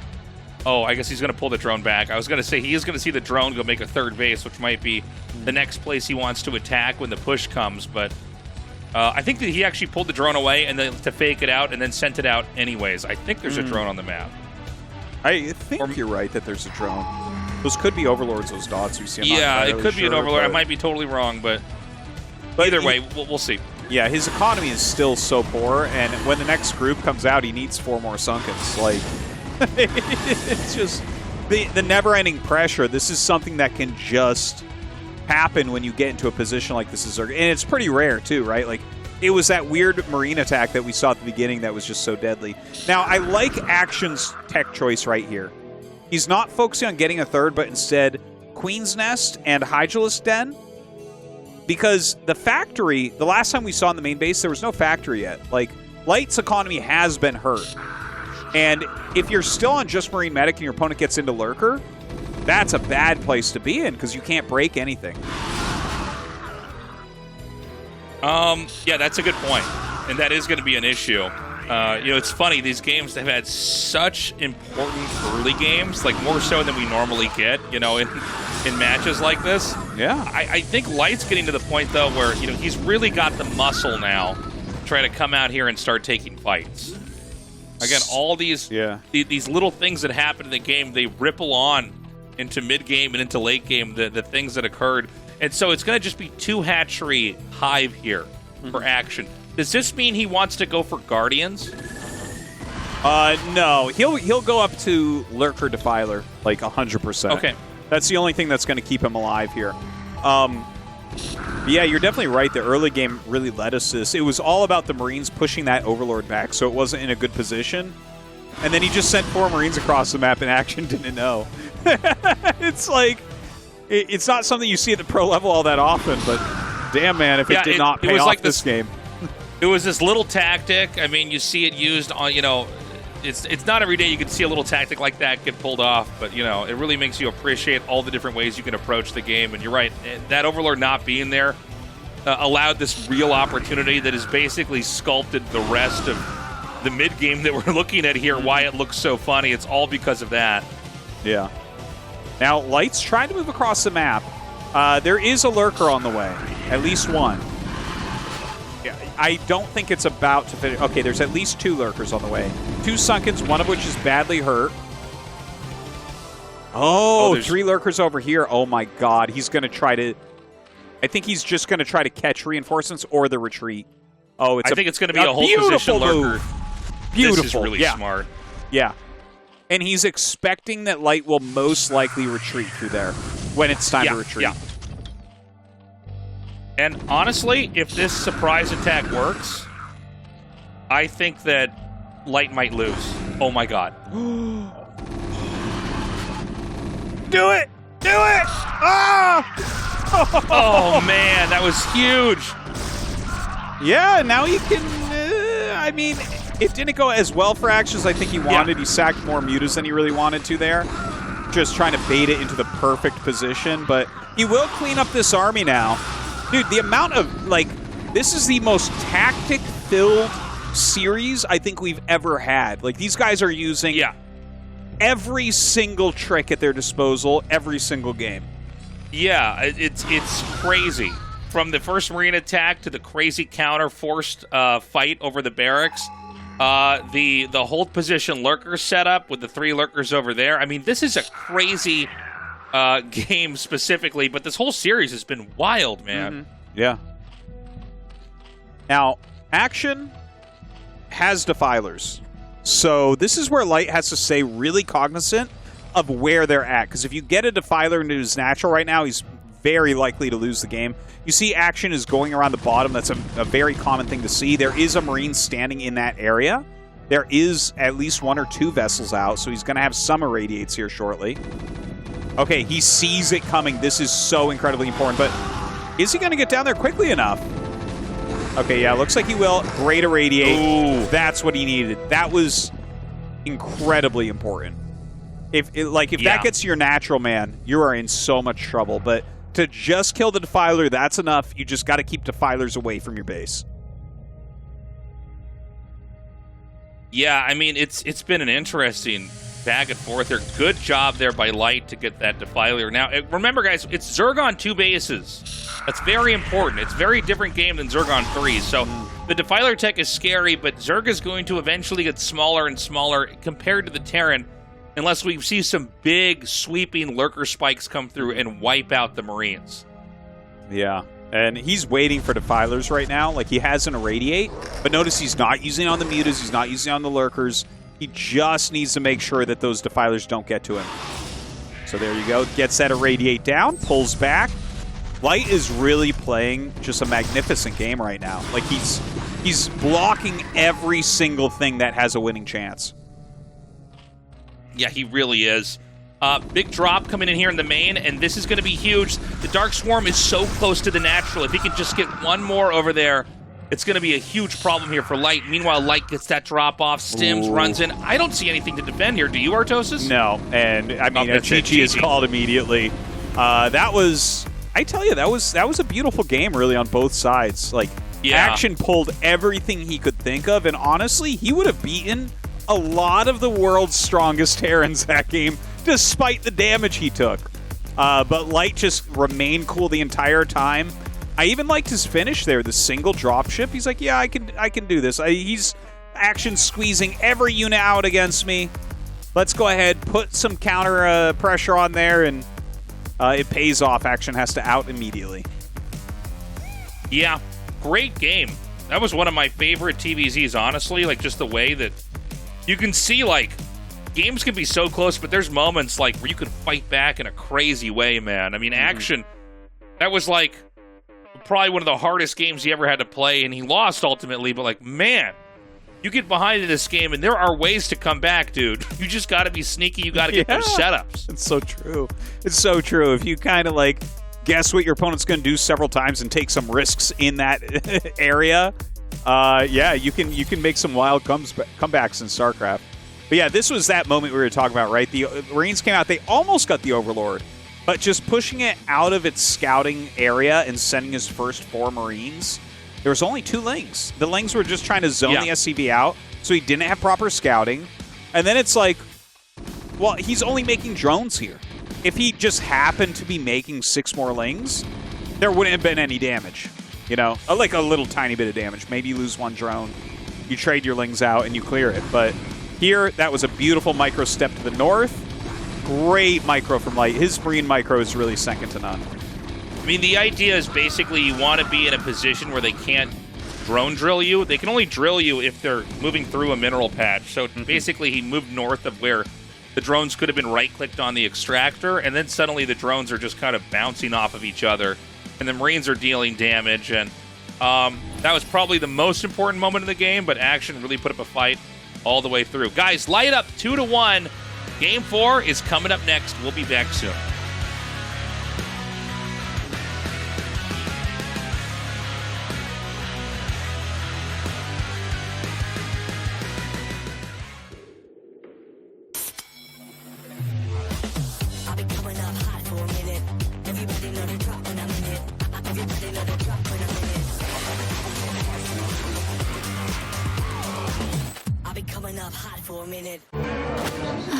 힘들어도 어려워도 이렇게 멈추면 내가 아니지. 오늘이 보여. 새로운 나를 만든다. 나의 레벨은 다르다. 어나더 레벨 핫6. 어려워도 이렇게 멈추면 내가 아니지. 오늘이 모여 새로운 나를 만든다. 나의 레벨은 다르다. 어나더 레벨 핫6. 아침은 라떼 홀리 점심은 라떼 홀리 저녁엔 라떼 홀리 공부하게 달콤하게 라떼 홀리 달달한 충전이 필요할 땐 칸타타.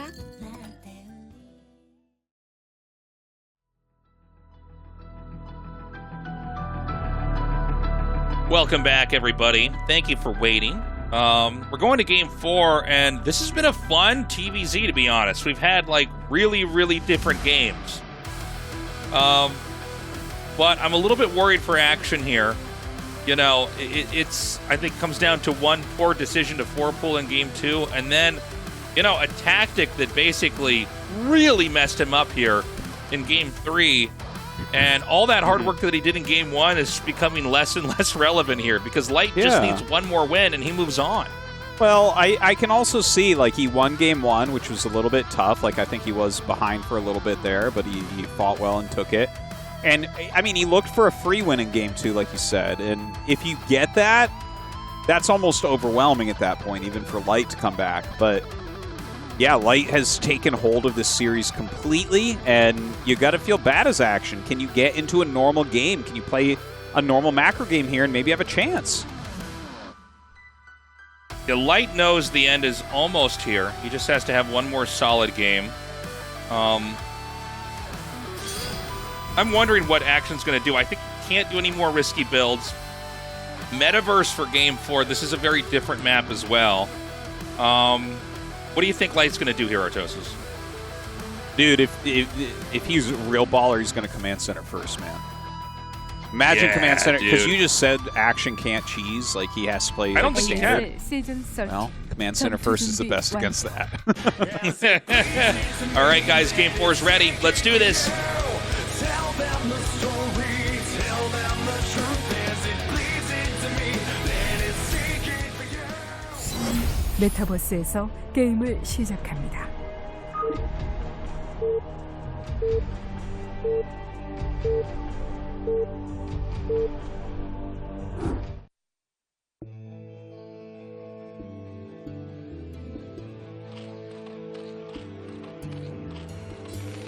We have Action there in the bottom left, and in the top left we have Light.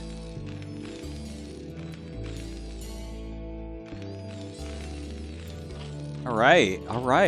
Now I'm not certain, but I think that the spawns here are actually good for Light.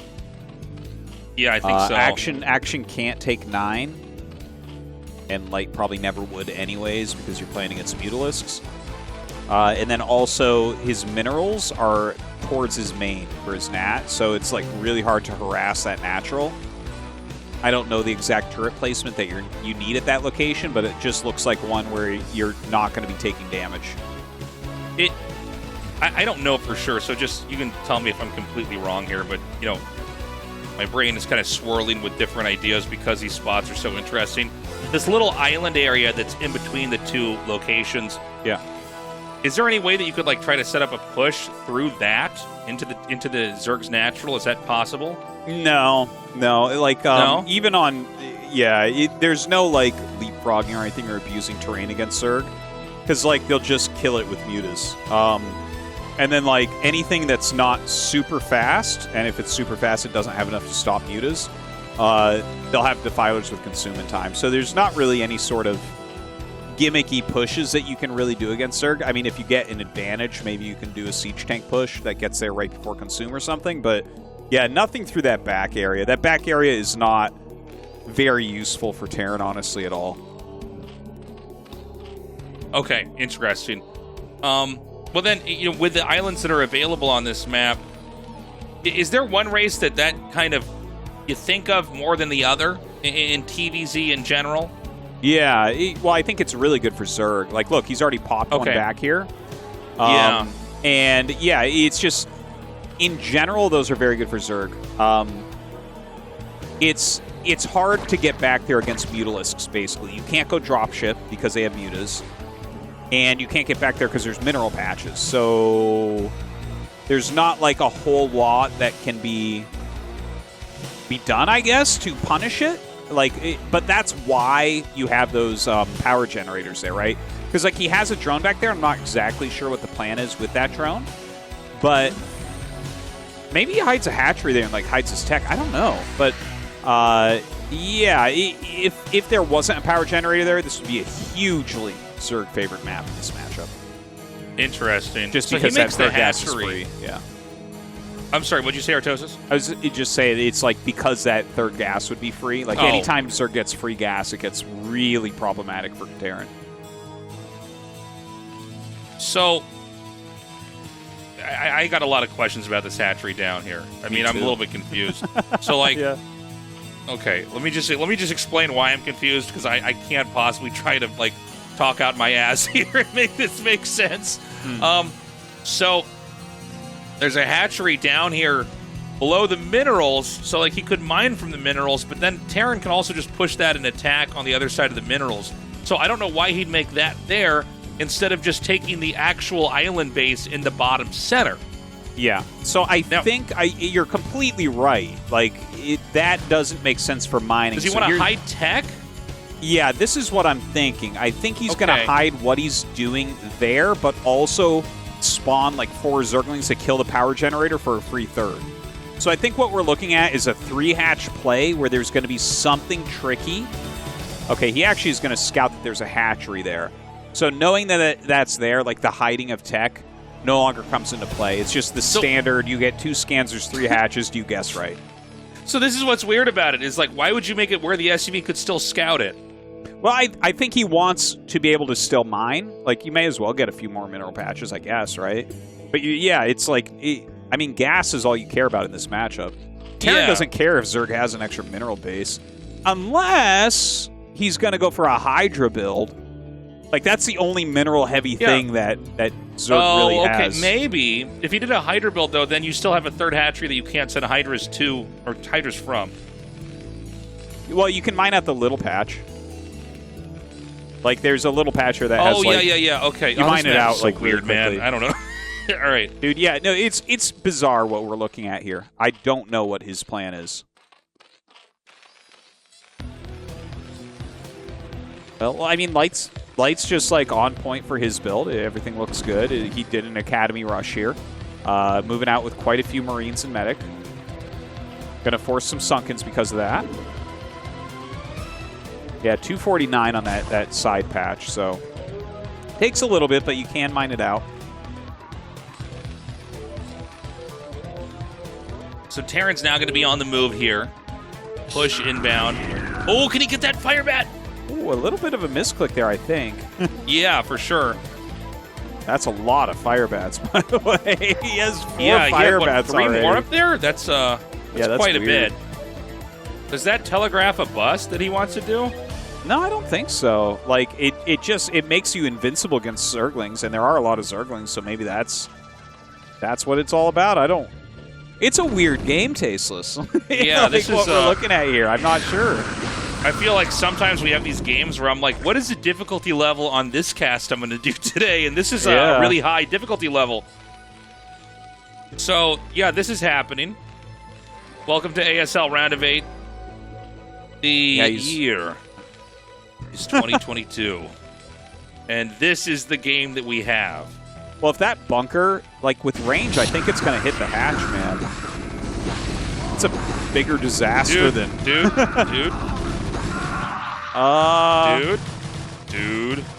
Yeah, no, I'm watching it. He has enough... Wait a minute. Tasteless. What is happening? What is going on here? Like... What? Action just makes like lots of speedlings and breaks in against a fire bat in the wall. And now Light is running SCVs around. He doesn't have turrets. He's going to die to the mutas, I think. Like, if Action just micros well... man. Well, the thing is, there's already enough Lings that have dealt damage here. I'm sorry, where did the mutas go? Yeah, they're taking their sweet time to get up here, aren't they? Oh, wow. I'm surprised he's not jumping up there. Because, like, I know there's Marine Medic up there, and range is probably almost... Well, it is done now. You can see on the bunker. But if there's no turrets, you definitely can get additional damage done. Okay, so he's just going to fly on top of the bunker, try to pick it off. See, bunkers spread their fire quite a bit, so the Muta's doing a very reasonable job here cleaning it up. Yeah, how strange. So the drones can go back to mining for this weird mineral-only base that has not been a secret really ever in this game. Mutas are massed up, but I think the Terran's basically safe. I mean, the bunker, it's kind of crazy. I feel like had that bunker not been there, the Mutas could have just counterattacked and maybe this game would be over, but what can he do now? I see just 2 turrets here in the main. Yeah, he's going to get some damage, I think.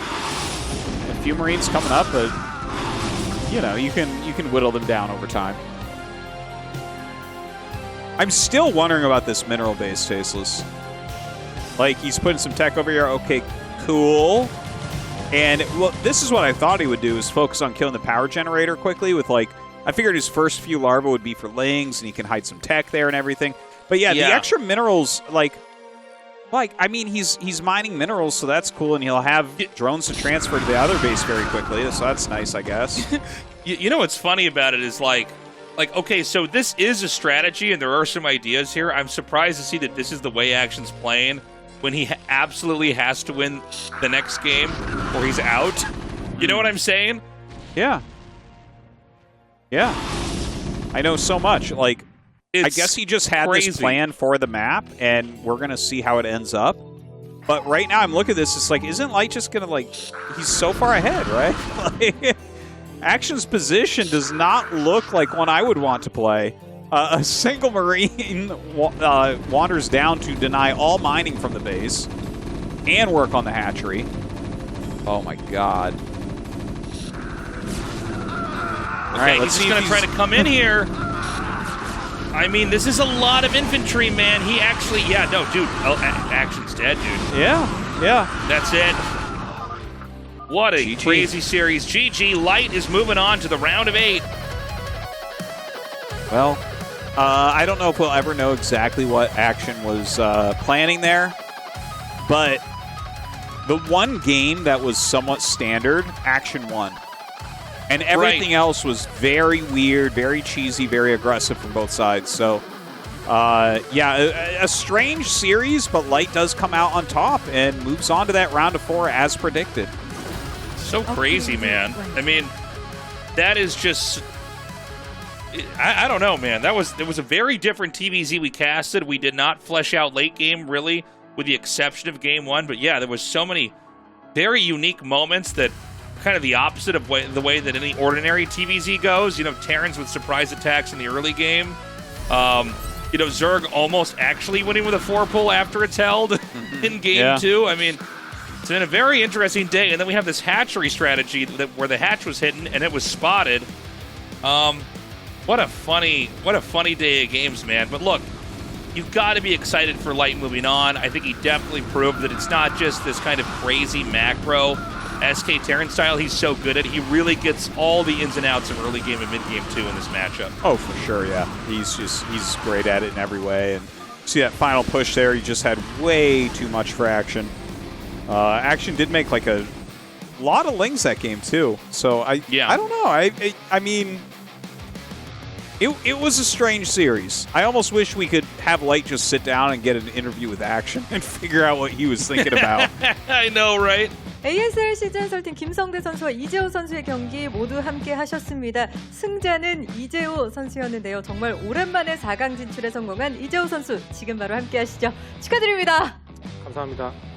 시즌 9 이후에 또 오랜만에 4강에 진출하면서 시드를 확보한 이재호 선수입니다.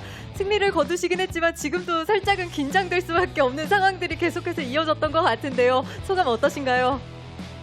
일단 1경기 졌을 때 좀 어지러웠는데 2경기도 거의 졌다 생각해서 사실 오늘 또 0대3으로 지는 게 아닌가 좀 걱정을 했는데 2경기를 좀 끝끝내 잡아내면서 조금 반전을 잘 했던 게 오늘 좀 좋았던 것 같아요. 첫 번째 세트 이 투베럭 아카데미로 굉장히 좀 기분 좋게 시작을 했는데 드랍식 공격이 좀 막히면서 이재호 선수의 생각대로 잘 풀리지는 못했던 것 같습니다. 두 번째 세트 역시 굉장히 두 선수의 처절한 판단이 오고 갔는데 이재호 선수가 경기 중간에 좀 알 수 없는 웃음을 짓는 걸 제가 봤거든요. 좀 버러우 저글링을 봤을 때 어떤 생각을 하셨는지 듣고 싶어요. 사실 4드론을 막힌 상황에서는 게임이 이제 테란이 많이 좋은데 네. 그 이후에 이제 김성대 선수가 준비해 온 게 저는 처음 당해봤어요. 그거 보고 와 개쩐다, 이거 미쳤다 이 생각했는데 네. 저는 망했다는 생각을 하면서도 그런 생각을 했었거든요. 그래가지고 아 이거 어렵겠는데 했는데 갑자기 GG를 치길래 이게 뭐지 했는데 리플 보니까 그 앞마당에서 싸웠던 교전이 정말 중요한 교전이었더라고요. 네. 그래서 그거 잡은 게 정말 오늘 큰 도움이 됐던 것 같아요. 이재호 선수도 그렇고 김성대 선수도 그렇고 서로 유리한 상황, 불리한 상황에서도 끝까지 포기하지 않는 장면들이 정말 많이 나왔어요. 그래도 세 번째 세트는 이 초반에 3마린으로 푸시를 좀 강하게 들어갔던 게 이재호 선수에게 좀 끝끝내 유리하게 작용했던 것 같은데 그럼에도 불구하고 김성대 선수가 꾸역꾸역 뒷발로까지 띄우는 모습 보면서 좀 어떤 생각하셨나요? 사실 그 경기는 이제 마린으로 끝날 거란 생각을 못했는데 제 생각보다 이득을 너무 많이 봐버리는 바람에 처음부터 그냥 진다는 생각 없이 했고요. 중간에 좀 위기가 있긴 했지만 그때도 이긴다는 생각으로 했습니다. 마지막 세트 역시 이재호 선수가 끝끝내 좋은 판단을 보여주면서 결국에 4강 진출의 쾌거를 이뤄냈습니다. 이제 목표는 결승 진출이실 것 같은데요. 내일 경기를 통해서 이재호 선수의 상대가 결정됩니다. 정영재 선수와 김태경 선수의 경기에서 승자가 이재호 선수를 만나게 되는데요. 테란전 대 토스전 좀 어떨까요? 사실 지금은 테란전이 더 자신이 있는데 또 김태경 선수가 올라온다고 해도 자신 있습니다. 준비를 또 제가 마음 먹고 하면 또 토스전도 금방 끌어올릴 자신이 있어서 누가 와도 자신이 있습니다. 또 저그전 다전제의 연패를 끊어낸 굉장히 의미 있는 오늘 승리를 이재호 선수가 거둬냈습니다. 많은 분들이 또 기뻐하실 것 같은데요. 또 좋은 일이 또 하나 생겼잖아요. 또 팬들에게 감사의 인사 전해주시죠.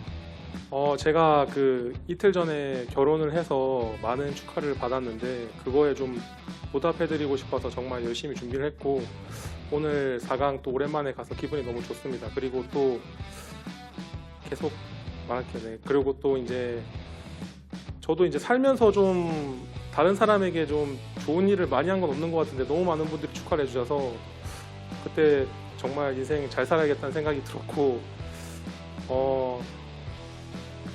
오늘 올라가서 참 다행이라는 생각이 듭니다. 네, 다시 한번 4강 진출 축하드리고요. 이재호 선수의 시즌을 만들어갈 수 있을지 기대하겠습니다. 축하드립니다.